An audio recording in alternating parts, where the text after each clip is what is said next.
Hey, everybody, this is Scott, the host of the Sunday Morning Coffee Podcast. I would like to invite you to support the show through our Patreon page at patreon.com/SMCpod. That's patreon.com/SMCpod, where for only $4 per month, you can get early access to episodes and members only content. Once again, that's patreon.com/SMCpod, and I thank you for your support.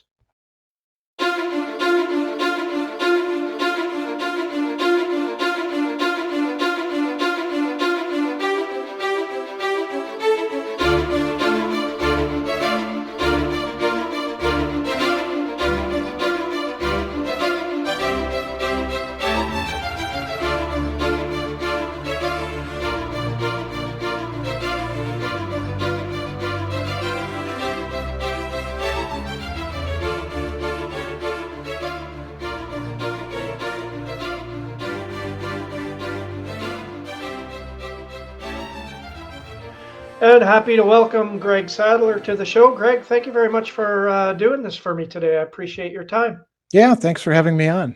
And there's a lot I want to talk to you about, obviously, as we've discussed earlier. But first, just for the listeners, if you could just give me a little bit of background about yourself, what it is that you do, the things that you're involved in, and so on. Okay. Yeah, I think the easiest way to understand what I do is that I have one foot in traditional academia and one foot in what we could call public ideas or public philosophy.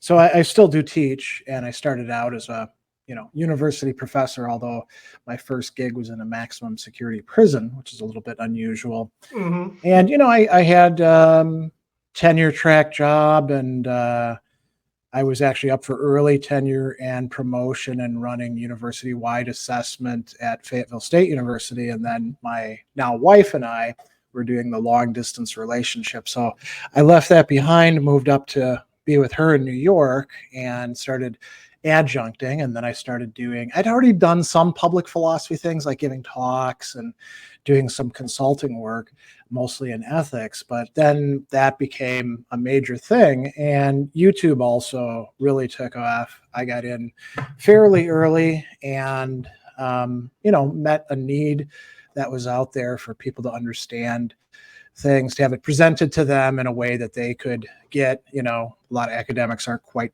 so good at that, although they all think they're amazing at it. And just kind of took off from there. So now it's about half and half. I teach for Milwaukee Institute of Art and Design and occasionally for Marquette University. But I also do a whole bunch of other things as well that are my thing, or they're part of organizations that are devoted to public philosophy, like the Modern Stoicism organization.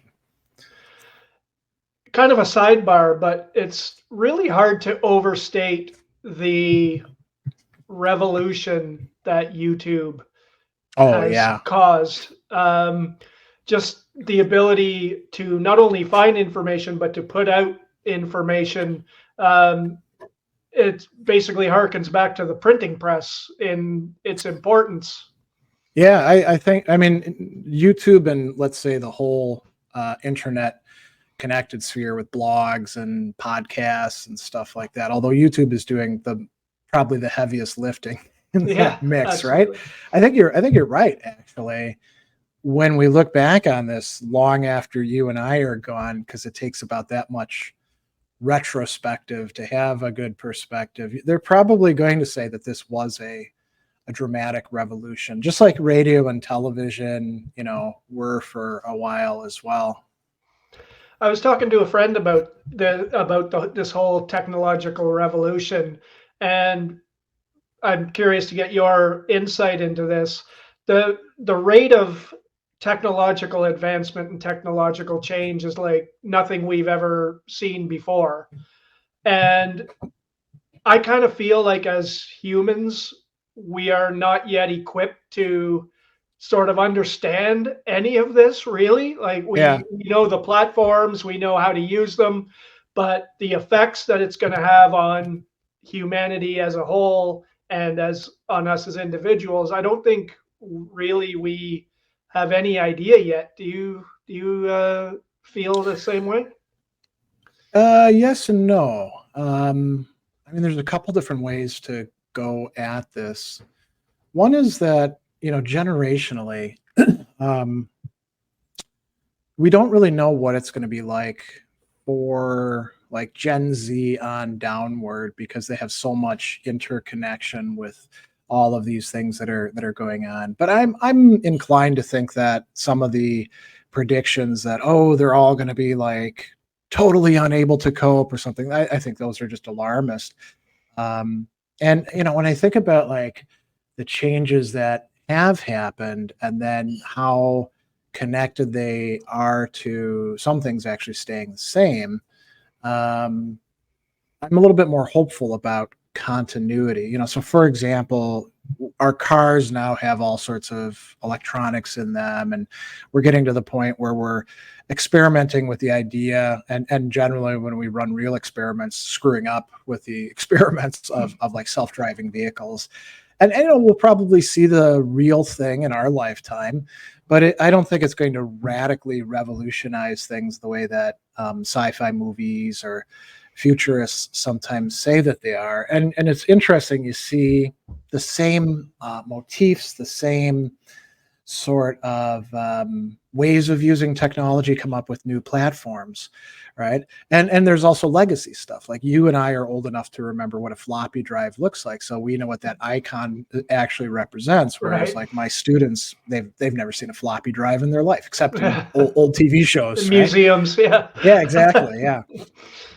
But they know what it does. They know that it saves Right. things, Yeah. Yeah. So That's it's not like we have a total disruption. Something that's interesting, I saw somebody point out the other day. So here's an iPhone. This is an iPhone 10, so it's already a little bit behind the times. And they were pointing out that the iPhone, like all platforms, is continually improving itself. But this was revolutionary when it came out, this kind of smartphone. And Apple hasn't really done much to change the platform in the last 15 years. It's holding itself steady. And I think we see this with a lot of things. So we now have like all these alternatives for streaming TV. Used to be you only had Netflix, then Hulu came on the scene, and then there are all these like little ones trying to get in there. And now we've got like all these different choices, but it's still the same damn thing. yeah. So I think just it's more. fun. Yeah, I think it's funny with the streaming thing because way back when I ditched my cable because it was way too expensive for the 5 or 6 channels that I would watch. And then now I'm subscribed to Netflix, Amazon Prime. I've got all these subscriptions that almost add up to the cost of what I was paying for cable to begin with. Yeah. So, they one way or the other, they get you in the end. But yeah, it's just that evolution is I'm interesting. happier though paying for a smorgasbord of channels that I'll actually use. And like we actually in our whole household will look to see whether we're using these. And so like Hulu will go on hold for 6 months. The main reason we actually use Hulu now is to watch live sports. Mhm. Because it will, what we'll do is we'll wait until there's like a big repository of the show with the episodes that we want to watch, and then we'll activate it, and we'll binge watch them, over, I don't know, a couple weeks, and then off it goes again. So Mhm. we only have like 3 or 4 active at any At a given time. time. Yeah. But I'm so much happier paying for that than I am for, like you said, the old fashioned cable where you had like 400 channels, but you only watched 3 of them. It felt like such a waste. It's like having a refrigerator full of all sorts of food, and the only things you're interested in are like 2 entrees. Right. And the thing with that, that's a good point that back in the cable days, if there was a channel you wanted to watch, you had to bundle it with Yep. like, oh, if you want this channel, you got to get these 6 other ones that you don't care about, and it Yeah. costs you Yeah. $15 a month for one channel that you might watch, once every couple of days or whatever. But we have gotten spoiled though too with the on-demand thing. I mean, again, we're old enough to remember back to when you had to show up at a certain time to see a show, or you'd set your VCR to record it, And Yeah. then, of course, they started coming out with the cooler digital things, which I never actually got into myself. and we had to wait so long, like, every week there'd be like an episode of a show that we were interested in, and then they'd take a break for like, a month or so, and they'd be like, oh, there's nothing new. Yeah, and if you missed it, you just missed it. Like that was. Well, you talk to your buddies who'd watched it. That's right. That's right. Yep. And recording, setting the VCR to record was an adventure in itself sometimes. So there was kids today don't know the trials and tribulations that. I mean, they have their own, though. They have their own new problems. You think about how, like, so again, way off topic from what we originally discussed, but back in the 90s when I was a college student, if I didn't like a job that I had, I would just, I'd quit and then go find another crappy job in the want ads in the newspaper. And it didn't require an online application or this long process to go through, and minimum wage wasn't great back then, but it wasn't as low of a wage as it is now. And I think that, the kids these days, they have a lot on their plate that they got to deal with, Mm-hmm. Yeah, a whole different set of challenges from what we would have been used to. Exactly, yeah. So let's get into, more so the meat of the conversation. When did your interest in philosophy begin, and what was your first sort of area of interest? Okay, yeah. It started in a, let's call it a non-formal way. I didn't know that I was interested in philosophy as a kid, interested in the sorts of things that I was preoccupied with, like, ethical issues about fairness and making comparisons, or metaphysical questions like, well, what's actually real and what's just in appearance, what's determining what, and epistemological questions. I didn't have the vocabulary for that because we didn't talk in those terms. And I had 2 philosophy classes in high school. One was actually called Intro to Philosophy, and it was terrible. It was I've actually written about this. There's a piece out there called A Tale of Two Philosophy Teachers. So the first one was very dry, boring. If that was my only connection with philosophy, there's no way I would have bothered studying it. And then I had a guy who was a substitute teacher, Mr. Lorenzo, and he came from Seattle to replace a nun who got sick and eventually died. And he was supposed to teach a sacraments class. And so he was super into St. Augustine. So he wanted to, he was like an evangelist for Augustine. And he wanted to teach us about him. So he's like, well, I can't really teach about Augustine without teaching about Plato and Aristotle first. So we're going to spend like the first half of the semester on them. And the way that he taught, there was no textbook. He would just go to the board and explain things and ask us to ask questions. And I did, and not too many other students did, because they didn't like that format at all. It was, they wanted to know what to study for the test so they could get through the class, because it was a college prep place, so a lot of go-getters. I didn't plan to go to college. I planned to go in the Army and maybe be a lifer, be a mercenary. I had friends who had family members who had done that. And so I had this kind of wild dream. And so I had zero investment in the academics.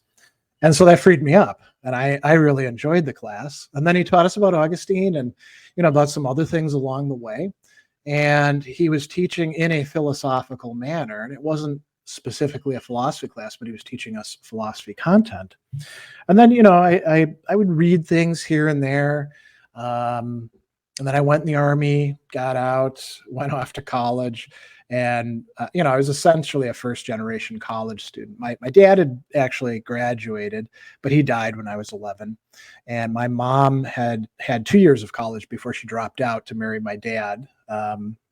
And so nobody had any useful advice for me. So I went to a little rinky-dink local place north of here called Lakeland College at the time. Now it's Lakeland University. And when I was signing up for my classes, my mother's old boyfriend had said, you need to declare a major right away, because then you're not just some freshman, you're like connected with a program and people can help you out. And I thought that was good advice. So I looked down the list and I was like, philosophy, that sounds cool. I'll do that.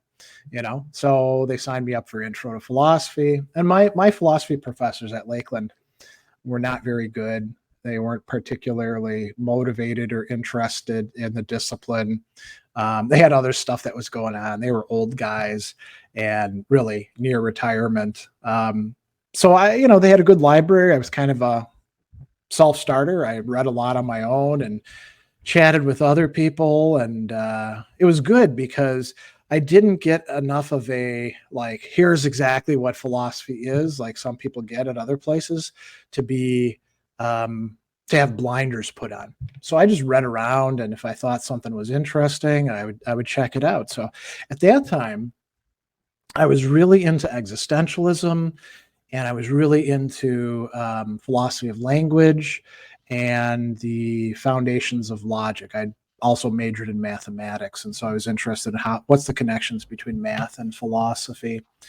And that was where I started out. And then I took a year off, worked as a security guard and a barista down here in Milwaukee, where I live now, and saved up enough money to go to Quebec and go to Europe, and then went right into graduate school at Southern Illinois University. And then up until that point, I was kind of I won't say a screw up as such, because I was getting good grades, but I wasn't really applying myself much. I didn't apply myself in high school. I didn't apply myself much in college because I could get by, Mm-hmm. and I also like to do other things like party and have relationships and, do physical exercise and stuff like that. When I got to graduate school, I realized I had to up my game and actually start studying.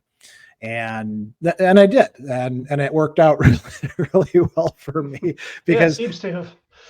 yeah. And so at that time, I'll just tell you one other thing, and then maybe we'll move on to other topics. So we used to have these things called preliminary examinations.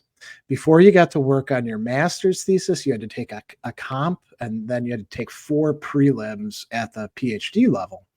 And they would give you these long, long reading lists of, classic and contemporary texts, and you were expected to read all of it and have all of it ready to answer questions in essay form.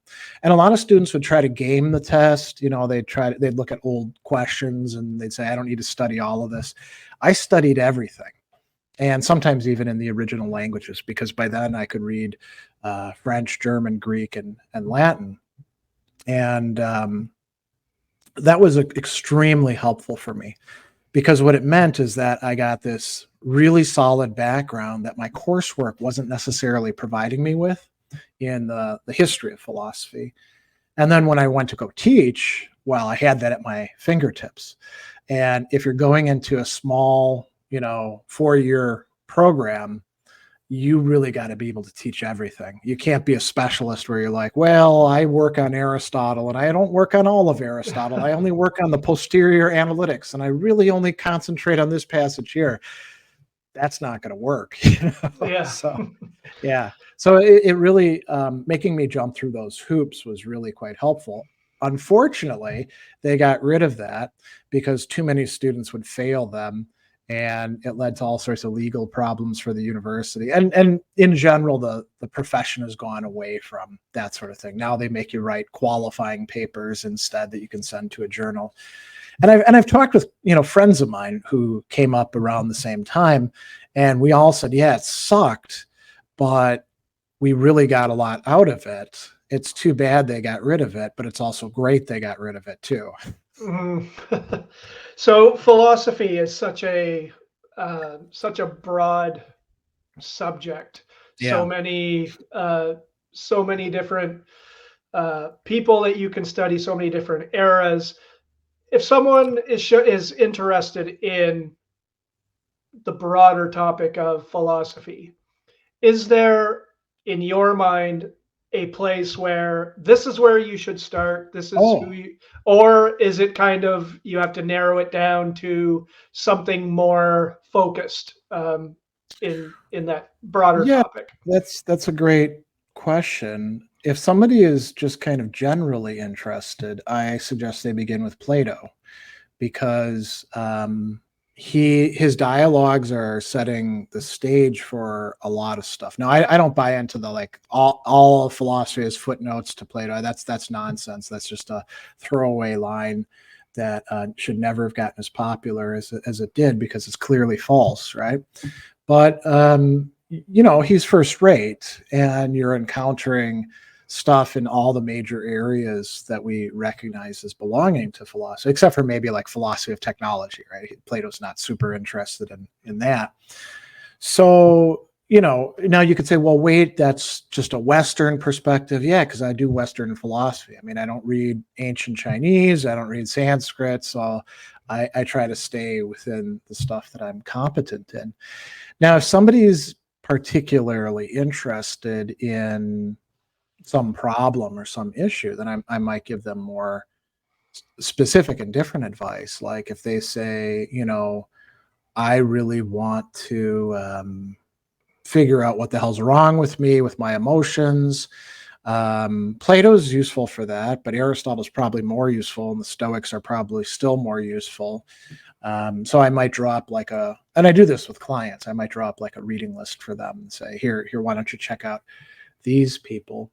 But a lot of it, as somebody goes on, I really think that William James is right, that quite often what we're going to study and get something out of, it depends not just on what life problems we're interested in, but something like temperament. There's certain philosophers that I can read and I can even teach, but I just don't respond to in the way that other people do. Like, I recognize that Spinoza is an important philosopher. I don't get into Spinoza. I can see how his system is set up, and I think his discussions of the emotions are interesting, but I'm just not a Spinozian. Whereas if you have me read Descartes, who Spinoza was originally a Cartesian. I disagree with Descartes on a lot of stuff, but I find his work fascinating. There's something about his project and the way that he does things that I really enjoy. And I think that's the way for all of us. So it's not like you can say, okay, you need to read this person, this person, this person, and go like and make a nice checklist or something, because there may be other philosophers who they respond to better.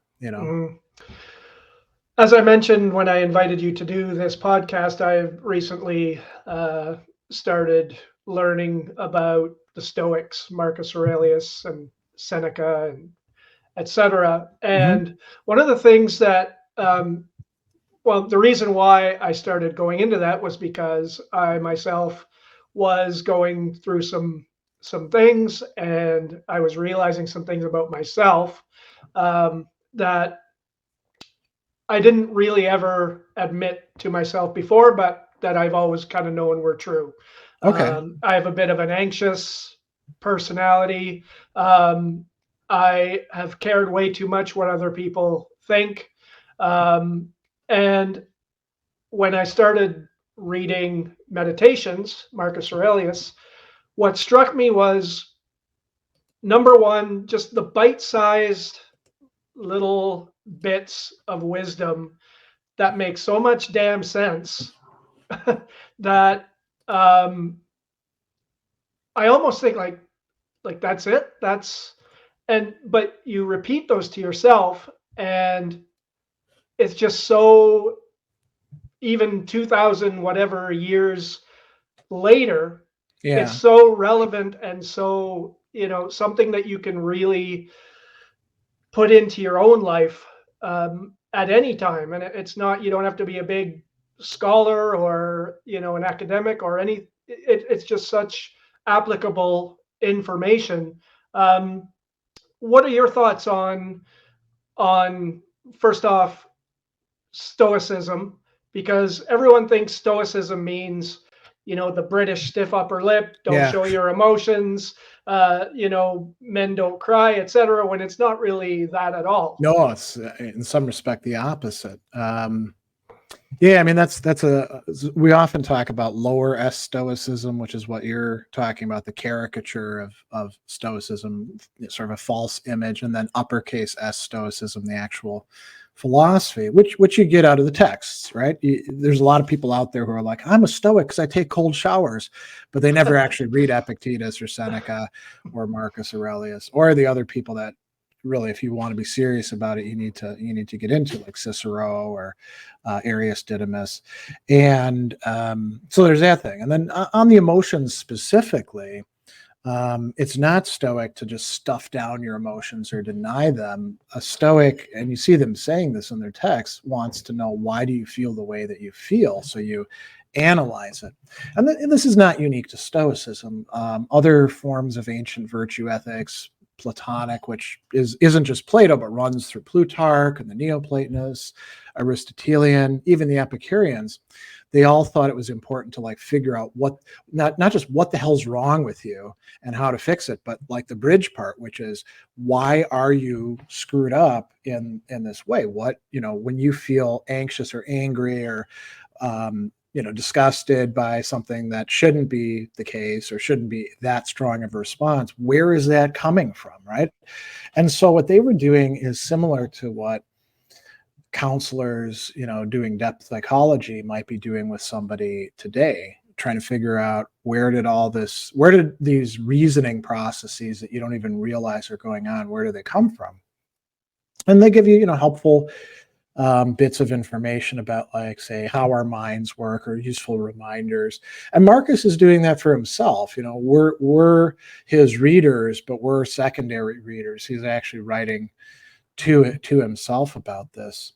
Now, coming back to Marcus, I want to say a few things. It's good to get into Stoicism through him.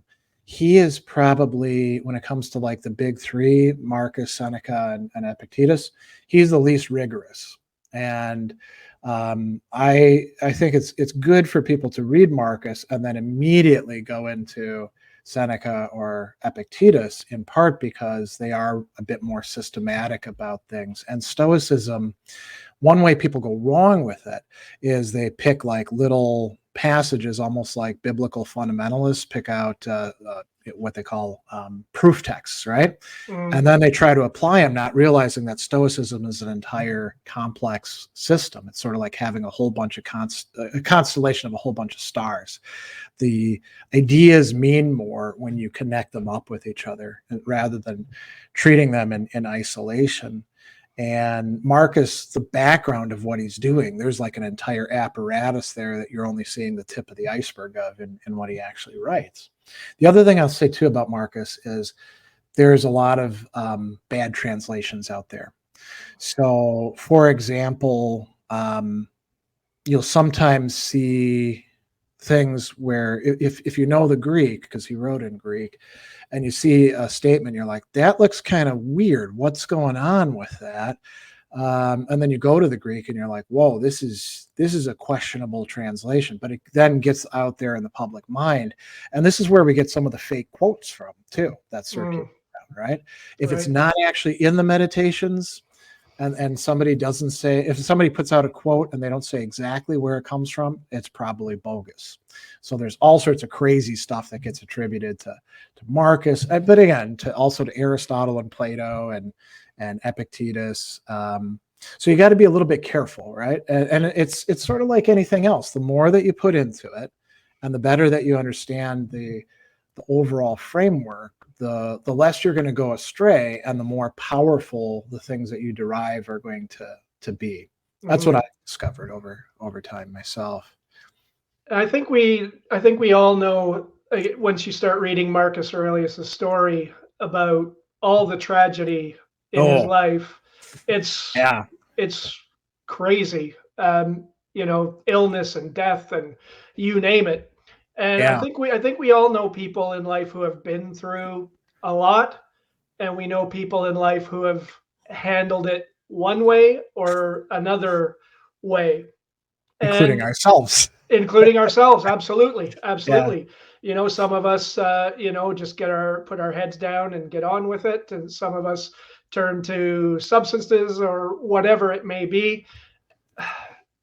This may be a difficult question to answer, but those people that have, like Marcus Aurelius, that have that ability to not only deal with that kind of tragedy and loss, but Yeah. you know, become pretty much immortal because of it, of the words they put down.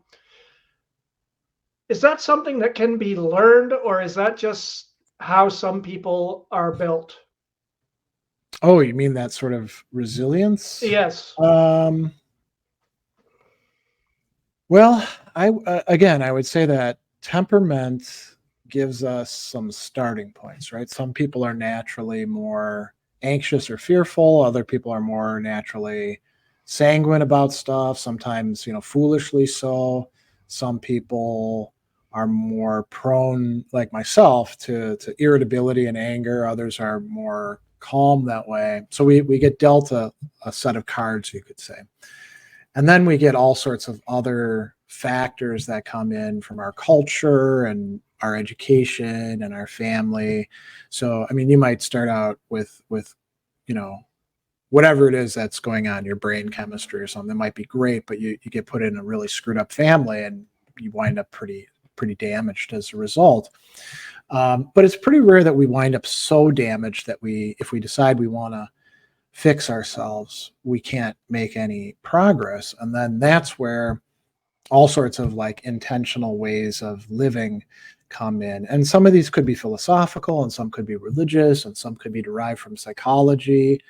And a lot of these work better when you're not just doing it totally on your own. Like I found a book somewhere, I'm going to apply this book, but you've got like a community of people that you can connect to.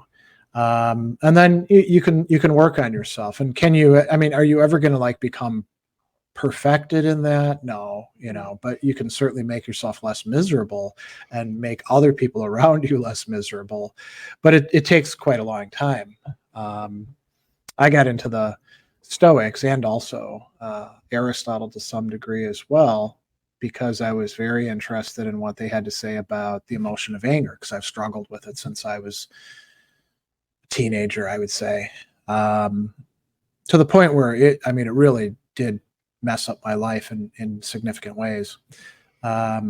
So I had a real incentive to work on this kind of stuff. But you also have to be like willing to listen. So like when I first read Marcus Aurelius, I was in college and I liked some of the stuff, but all this virtue talk, totally uninterested in that at that time. Mhm. I wasn't ready for it, Yeah. Um, being part of this larger cosmos, I didn't care about that.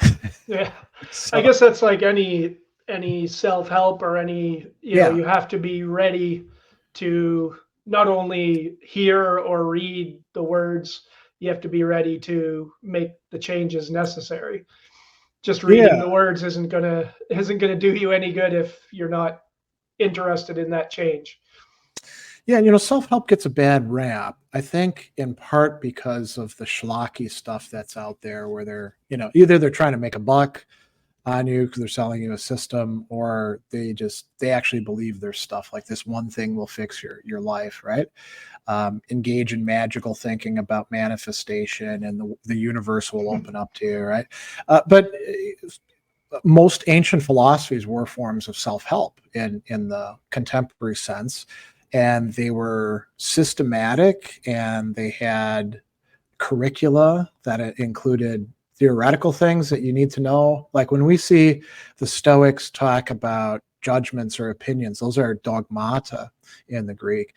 Those are literally the things that you should believe or you should get clear about.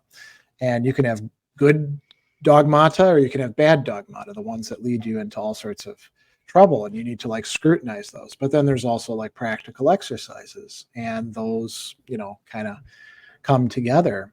Um, and so, I think it's perfectly fine to read philosophers as providing us with platforms for self-help. So I'll give you a little story from my week, where Marcus Aurelius actually helped me out. So dealing with a couple of things, I have chronic kidney stone issues, Mm, going through one now, so that's not fun. And then yeah. I go outside the other morning to go to work. I have a flat tire, and it's just it's one of those weeks where it's like, oh my god, what the hell is going to happen? And that's when because my way to respond to that is frustration, like Yeah. shit, fuck, damn, Yeah. Yeah. and just bemoaning my whole life. And then I took a moment and I thought, no, you know what? You put some air in the tire because it's a slow leak. Take it to the garage. They'll get it fixed. It'll be done. Like Yeah. it may cost you, X amount of dollars, but it's not the end of the world. Whereas before, I wouldn't have told myself that. I would have just continued being in a pissy mood the whole day. Yeah. So it's just little shifts like that that I find are, and that kind of also helps me with other, when I'm starting to feel anxious or whatever. Just Yeah. those little nuggets are enough to sort of center me and get me back to kind of where, not, like you said, not perfection, but more towards where I should be. Yeah, that's right. And you can put them together, and use them to support each other. I had to use some stuff like that this week because I had two dental cleanings, one on one side, one on the other. And I just do not like people messing around with my mouth. And I can tell myself rationally, hey, they're not here to hurt you. This is a good thing.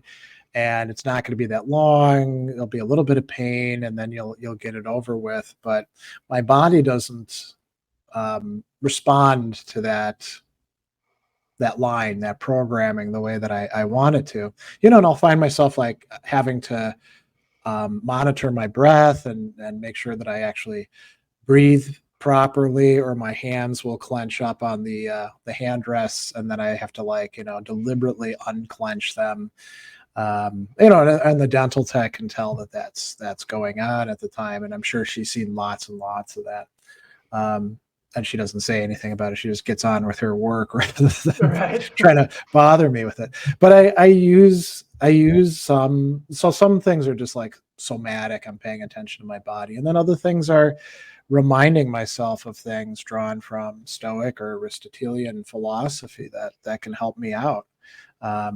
And it's in the grand scheme of thing, it's a trivial thing, right? It's not like somebody is like yanking my teeth out of my mouth, or they're torturing me like in Marathon Man. I don't know if you ever saw that movie. Mm-hmm. But it's a small procedure, but I have to do that because that's the way I am. Whereas some people just go into the office and they're perfectly fine. Like my uncle actually used to look forward to cleanings. Oh, He liked them for oh, some reason. I there think you it go. was because he would chat with the dental techs and that sort of Yeah. thing, and he liked the feel of his teeth being clean. I don't like any of that stuff. Mhm. I think with me, it's the way I think that I'm built is I always dread the thing. And then once I'm done with it, I realize, It wasn't so bad. yeah, why was I like it? And that goes from everything from going to the doctor to like even, and I've talked to my best friend about this, hanging out with friends.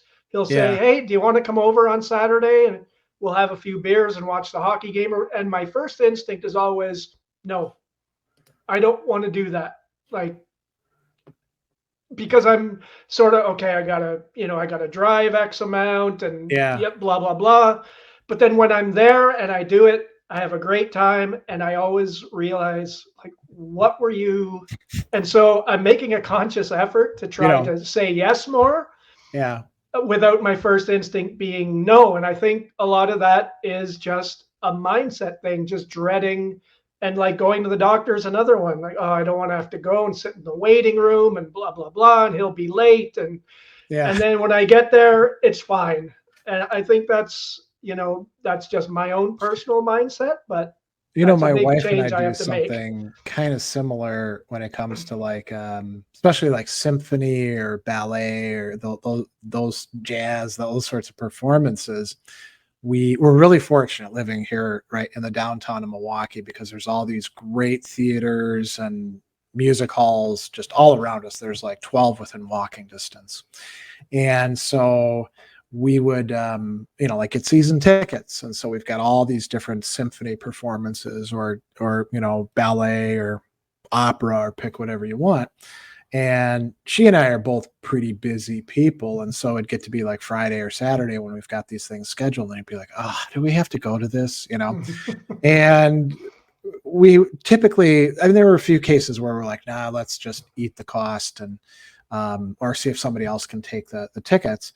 But most of the time we'd go and we'd be like, I could be doing this at this time, or wouldn't it be nice just to like hang out at home in our pajamas and watch a show? And invariably, I mean, we're fortunate. The performances are always spectacular, and we're like, oh, I'm glad we went. That was really extraordinary. I'm glad we didn't miss it, but it's that same thing, and in this case, we're the ones who actually signed ourselves up for it. It's not our friends calling us and saying, come on over. It's us who bought did those this tickets. yourself. Yeah, exactly. So I think that's kind of a common dynamic that people encounter, Yeah, I mean, the opposite, right, would be like blowing your expectations up super, super high, and then it doesn't measure up, and you're like, oh, why did I do that? Right. Yeah, I guess it's better to dread it at the beginning and then end up enjoying yourself for sure. Yeah. So one of the things that one of the ways that I started getting into Marcus Aurelius is, of course, through a podcast that I listened to, Oh, okay. and What was it? it was I'm gonna blank on which podcast, but it was interviewing Ryan Holiday, the Okay. host of the Daily Stoic podcast, and he does a lot of really good interviews with people that are sort of based on the Stoic philosophy, but not necessarily about that. And so I wanted to know your thoughts on, we talked earlier about the revolution with YouTube and podcasts, etc. Do you think that's fueled a burgeoning interest in not just the Stoic philosophy, but philosophy in general? Yeah, it's I think that's clearly the case. So you're right that it's not just Stoic philosophy in general. I just finished up this massive project that's been taking me 9.5 years called the Half-Hour Hegel Project, where I take Hegel's phenomenology of spirit and I go through it line by line by line, paragraph by paragraph, and in like half-hour chunks, putting it on my chalkboard and going sometimes into what the original language is saying as opposed to the translation that we're using.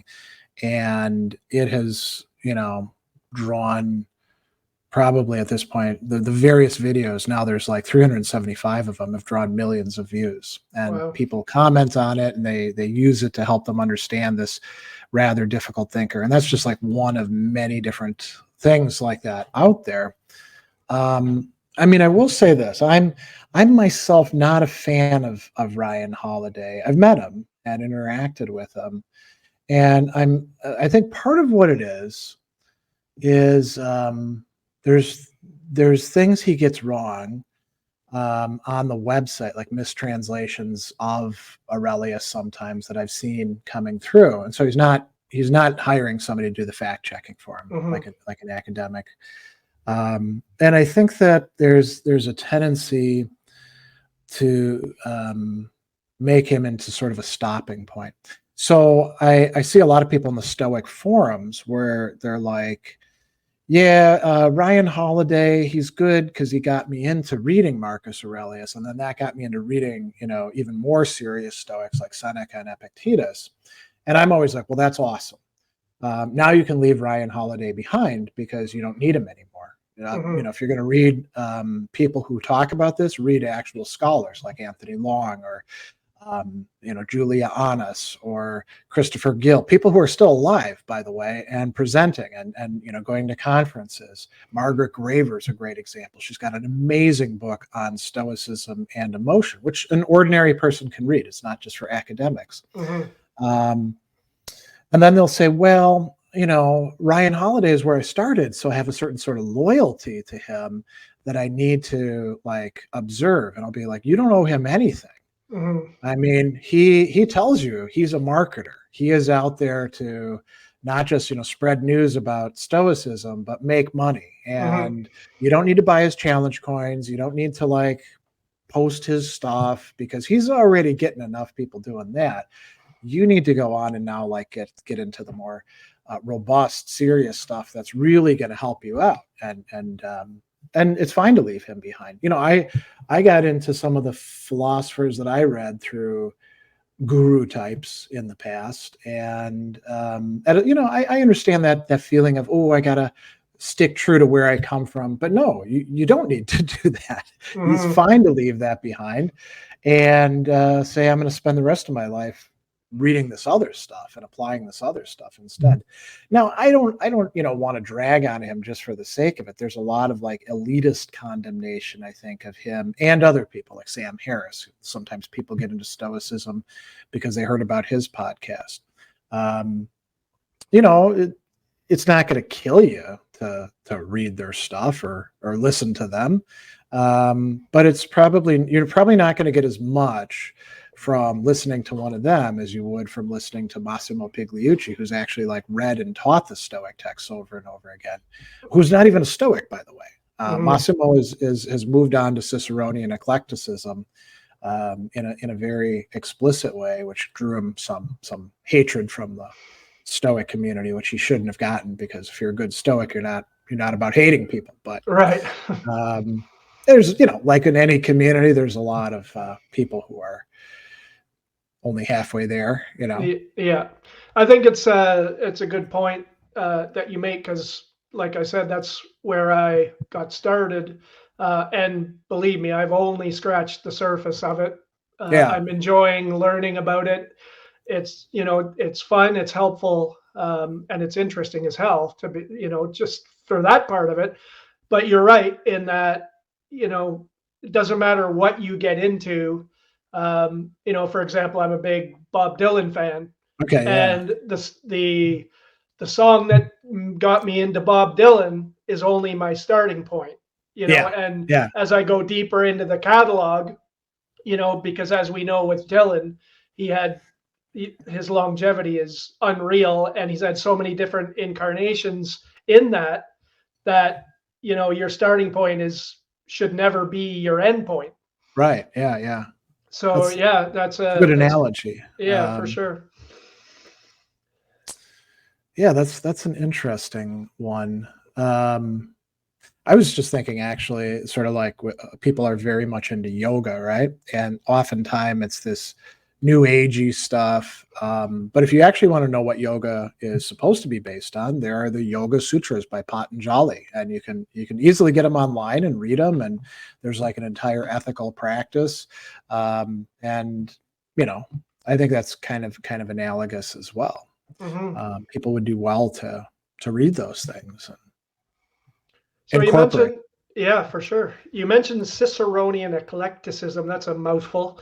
And until you mentioned that in your tweet, I had honestly never heard that before. Can you explain a little bit about what Ciceronian eclecticism is about? So eclecticism, I think, as a term, is later. Cicero's the guy, Marcus Tullius Cicero, who very cool in his own right. He was a Roman statesman and lawyer, took part in the Civil War that ultimately wound up with Caesar winning, and Cicero was actually on the side against him, as was Cato, who was an actual Stoic, on the side of Pompey. But he was also a philosopher. He was somebody who had studied philosophy with some of the greatest, you could call them representatives of the different schools, when he was a younger man, and he stayed interested in it throughout his life. And he had this amazing project, which I really admire him for. At that time, Romans speaking Latin had an inferiority complex in relation to Greeks who they'd conquered, in terms of philosophy. And there were a lot of people who were like, you can't really do philosophy in Latin. You can only do it in Greek. Our language isn't adequate for it.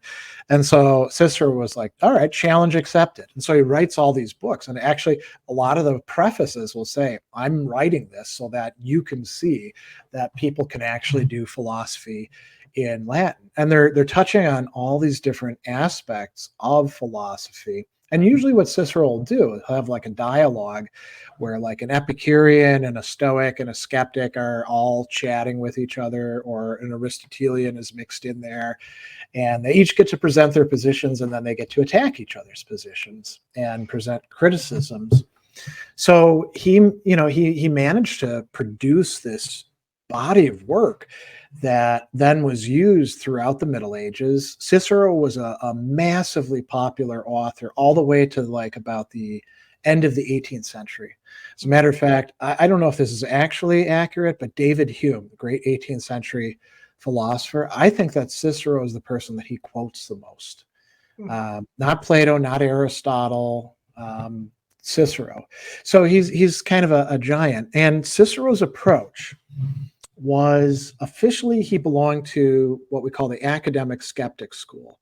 So this is what happened to Plato's Academy when it took this skeptical turn. And Cicero adopted this mitigated skepticism. He didn't want to say, we can't know anything, nobody knows anything, you can't prove anything. He wanted to say, no, people can figure stuff out, but we've got to look at multiple robust philosophical traditions, and we got to know them really well. And when we do, we can say, okay, the Aristotelians are good at this, the Stoics are better at this, the skeptics are probably right about this. Let's bring them all together. This is where the eclecticism comes on. It means to like select. I'll take this. I'll take this. And we often contrast. These are more my terms than I would say like official terms. Ciceronian eclecticism with what I call smorgasbord eclecticism.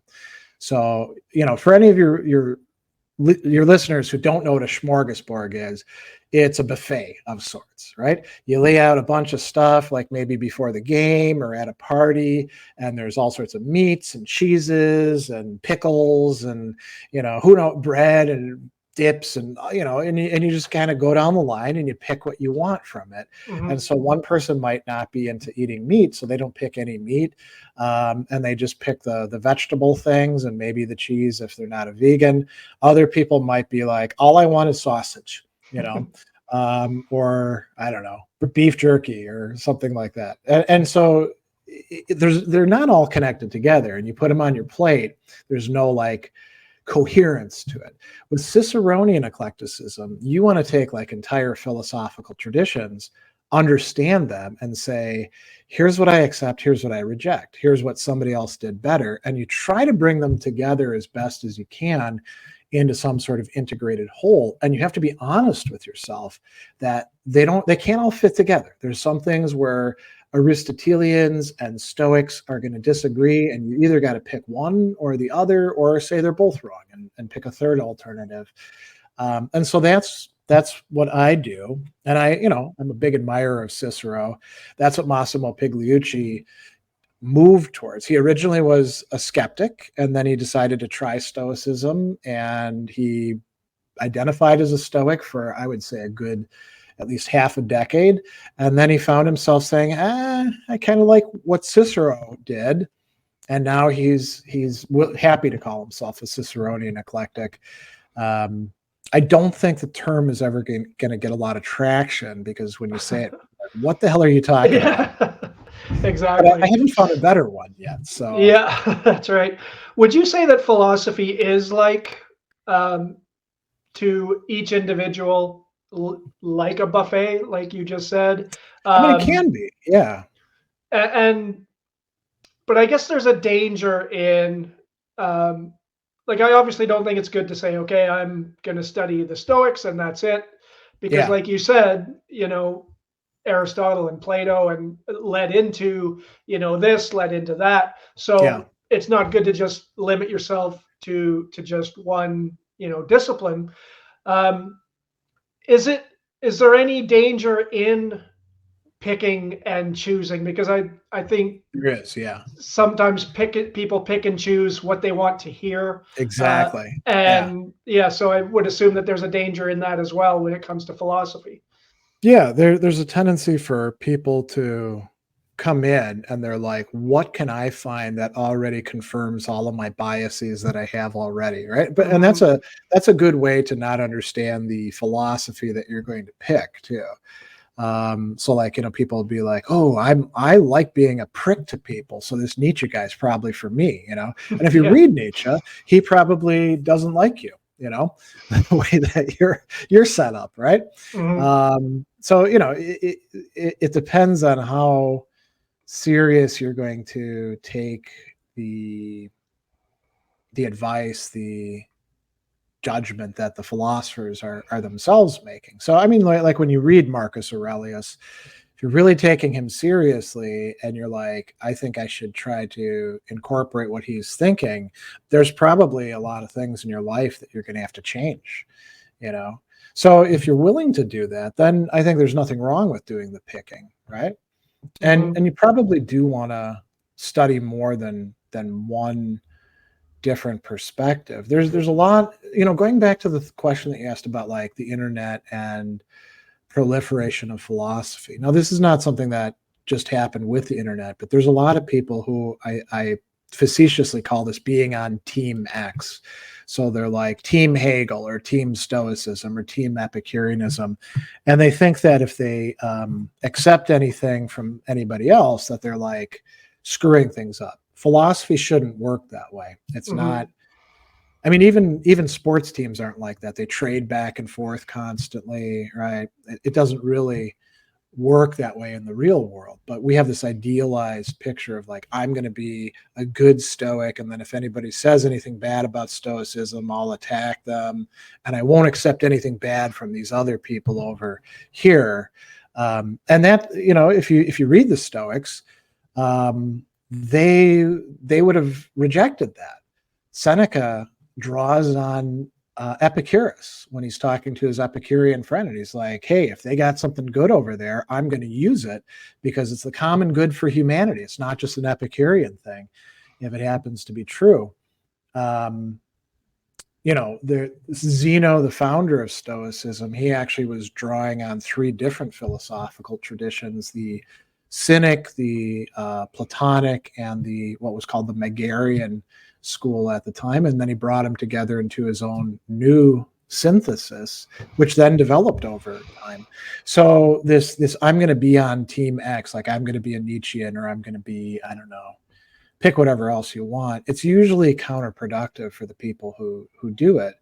That's not to say that you shouldn't like hang out with people who are interested in the stuff that you're interested in. And the internet offers all sorts of really cool opportunities to find those things that, if we were stuck in the pre-internet age, I don't know. I mean, I would have read this stuff in the library, and if I was lucky, maybe found a club or something once in a while where people were interested in this, but I sure as hell wouldn't have like daily interaction talking about it, So that's really wonderful that we have that opportunity.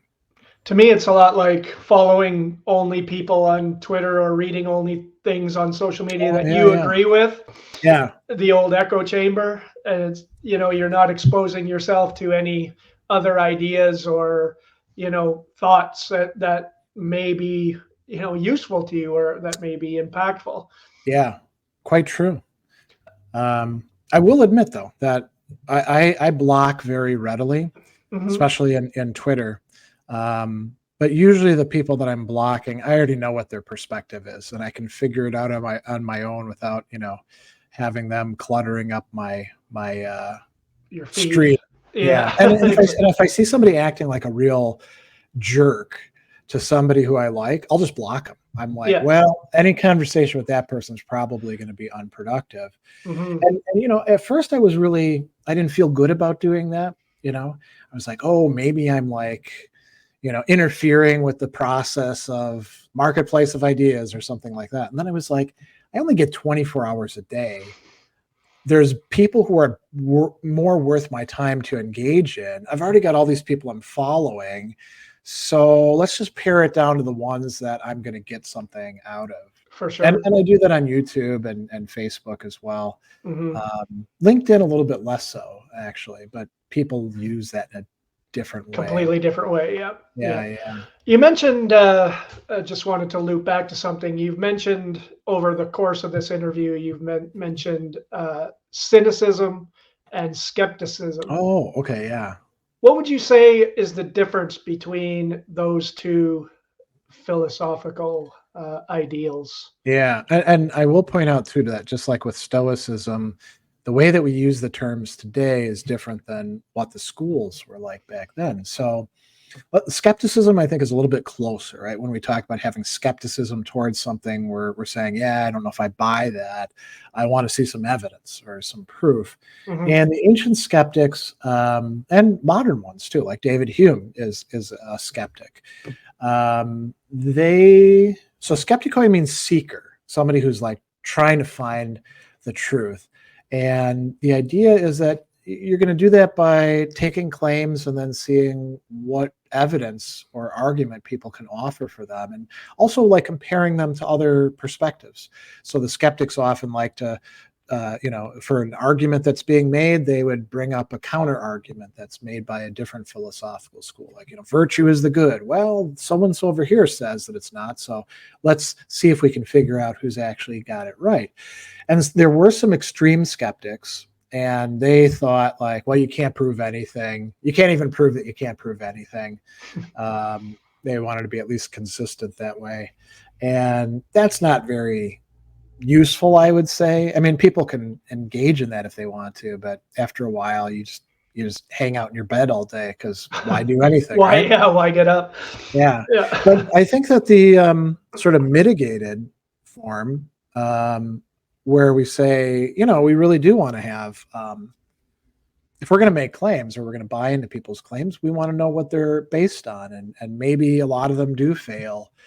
That's kind of a healthy tendency, I would say. Mm-hmm. Now, cynicism, that's probably changed more in its meaning, because when we think about being cynical today, we mean somebody who's just like tearing everything down, or they're always a grumpy Gus, or they always attribute the worst motives to people, like, you're just in it for the money, man, or stuff like that. Mm-hmm. And the ancient cynics would sometimes say things like that, but they actually thought that virtue was the only good. So they thought you need to be virtuous. The goal is to like fully realize human nature, become completely free, of artificial social constraints, simplify your life. Minimalism is in the present day as a movement is kind of like ancient cynicism in a way. And they have their own lineage. They come from Socrates too, by the way. Plato is one of the students of Socrates, but Antisthenes is another student, and he was a pretty cool guy.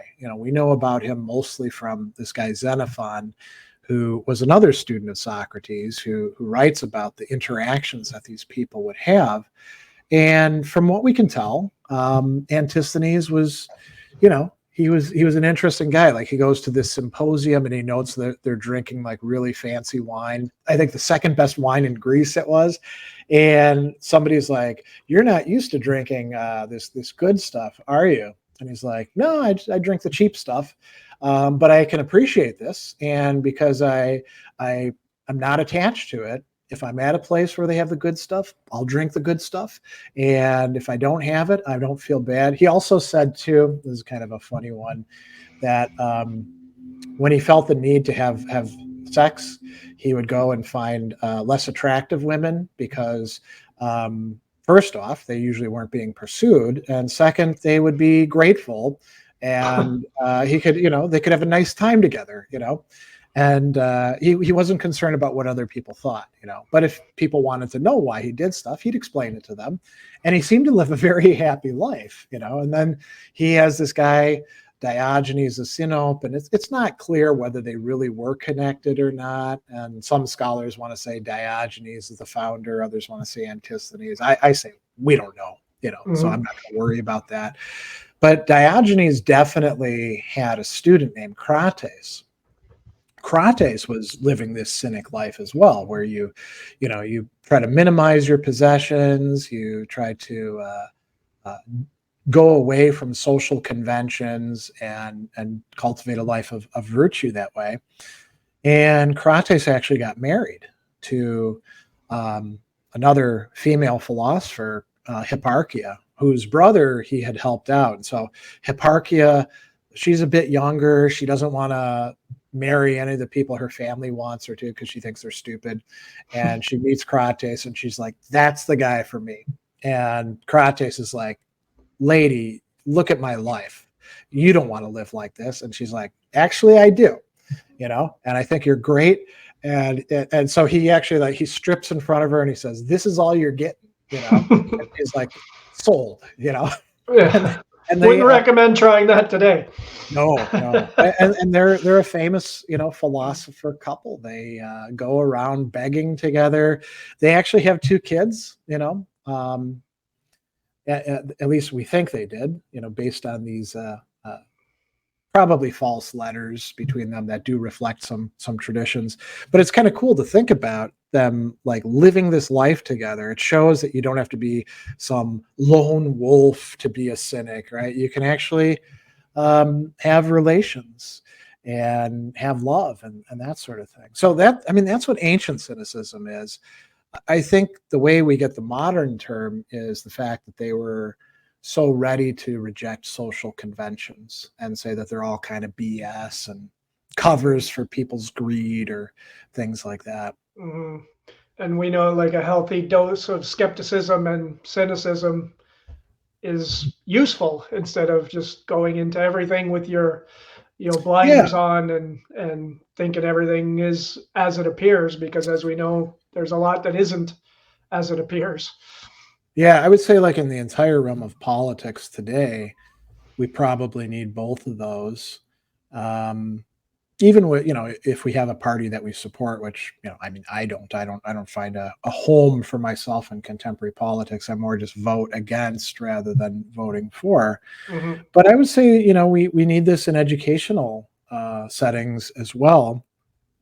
I've known a lot of people who are quite smart, but they become like true believers by studying philosophy in some, well-known department with some well-known person. And you're like, well, how do you know they're actually right? Why don't you read these other people over here? Oh, no. They said they're not important. You're like, well, you just took their word for that?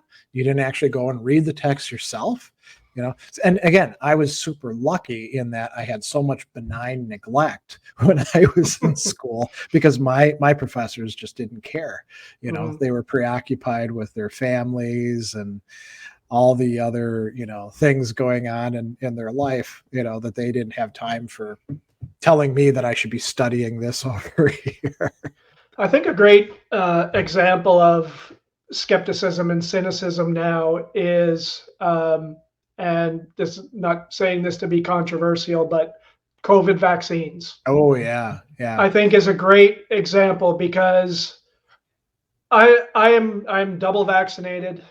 So I got it because I wanted to be able to actually go out and do things. Yeah. But I was skeptical of it. Like, this is coming out pretty quick. What kind of testing has been done, et cetera, and so on. That's a healthy skepticism. Yes, just legitimate questions rather than, oh, they're injecting chips into your brain with the vaccine. Well, that's the thing. A lot of these people who frame themselves as like free thinkers or skeptics, they are not at all, because they'll reject something that's probably not 100% true in favor of some bullshit, which nobody should believe, right? And they say stuff and you're like, where in the hell is this coming from? And how did you buy into it? And they're like 100% sure that that's the case. Yeah, the Freemasons, they're trying to get control over you with changing your DNA sequencing. What? Where did this come from? And then they'll trace it back to some site that they've done some research on. And you'll look at the site and you'll be like, well, this is just crazy stuff, But then, address, like how? Yeah, but then you'll see that it's got like hundreds of thousands of people buying into it, Yeah.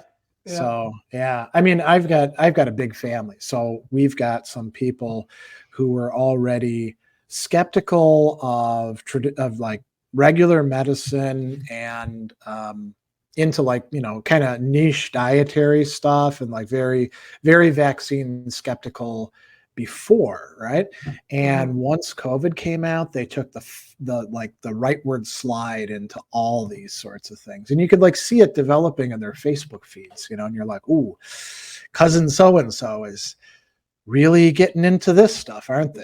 Do you think that some of that is, and I mean, this is a whole other podcast, but Yeah. just the division that, and I'm fully convinced that most of the division that we see is just strictly online. Because if you go out and walk down your street, there's not people yelling at each other generally about, whatever the issue of the day is. There's, well, it depends on where you are. I mean, here in the United States, right, we've got this very polarized political system. And, we talk about the red country and the blue city.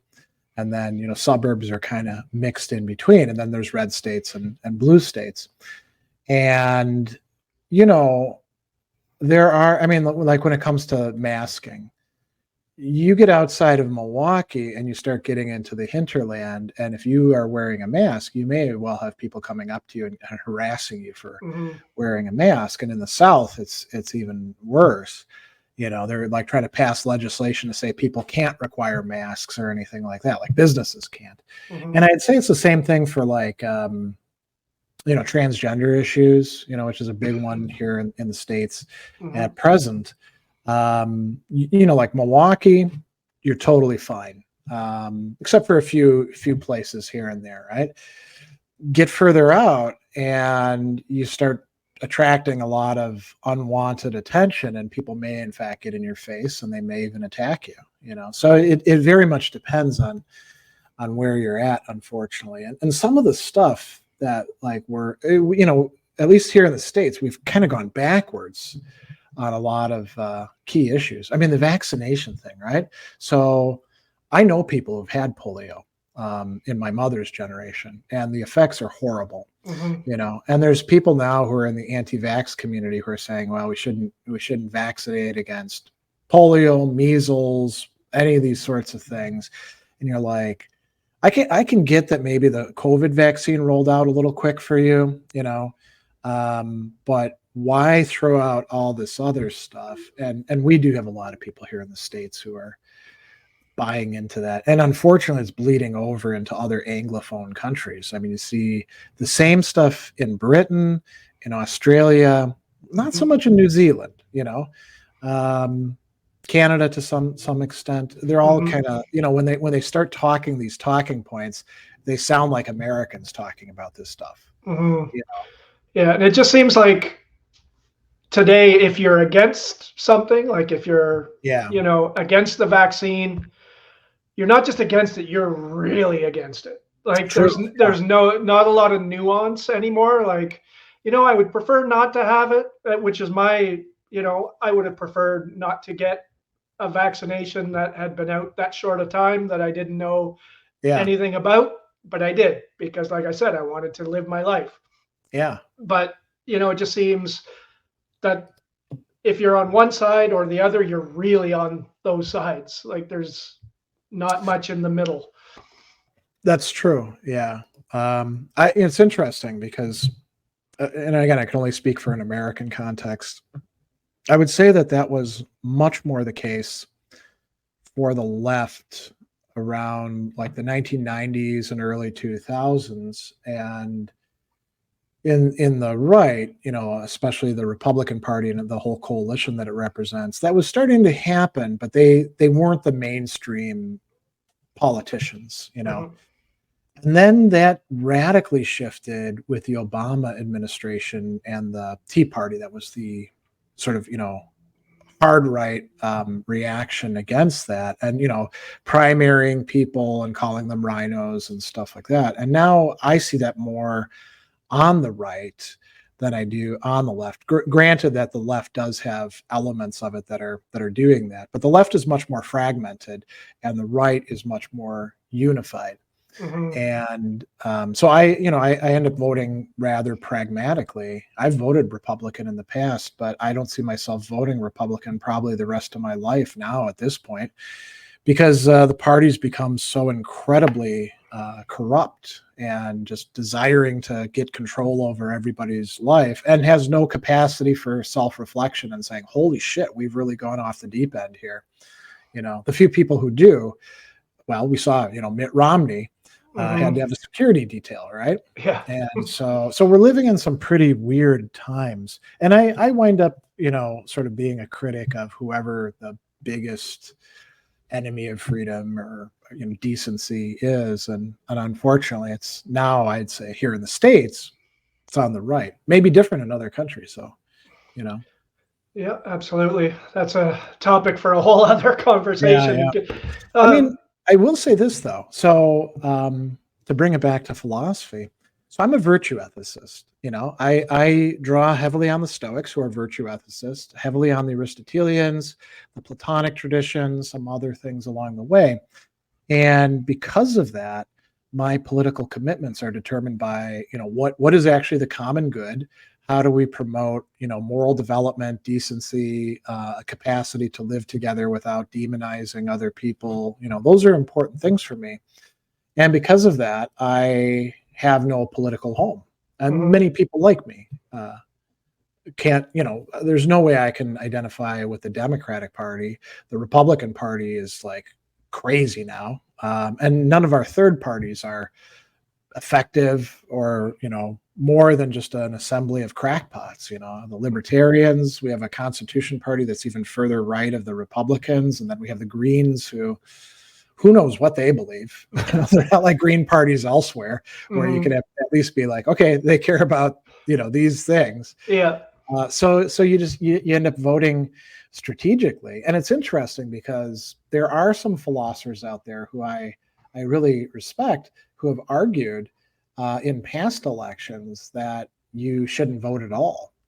For example, Alistair McIntyre, back in the Bush era, Bush versus Kerry and stuff like that, he was like, you can't vote for either of these parties because they're both, involved in all sorts of bad stuff. And I was like, and so you should cast a principled non-vote. And I was like, well, that doesn't work because they just see that you're not voting and you have zero control over the process at that point. And how does your principled non-vote look any different than somebody who just didn't go and vote because they wanted to, watch the game instead?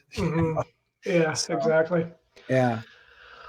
Well, it won't take much more of your time. I really appreciate this has been a very interesting conversation. Why don't you tell the listeners where we can find you on social media and what projects you have going on right now? I know you've got a YouTube channel, so feel free to plug what you want to plug. Yeah, so I'm really fortunate in that if you just type Gregory B. Sadler into Google, I'm like the first page are all my results. And the YouTube channel will come up first because that's probably the biggest thing. But all sorts of other things like, me on Twitter or Facebook, those will come up as well. It sucks for all the other Greg Sadlers out there, including one who's a libertarian candidate down in, I think, Oklahoma, because they don't get any traction anymore in the Google results, right? And it's same thing if you type in Greg Sadler or Gregory Sadler. It's mostly my stuff that comes up, which is great for me. Yes. But for the guy who's a photographer, the guy who's a musician, or anybody else who's trying to get some awareness, my success has been an erosion of their online presence. So easy answer, just type in Gregory B. Sadler in Google or whatever else you use, and you'll see all sorts of results come up right away.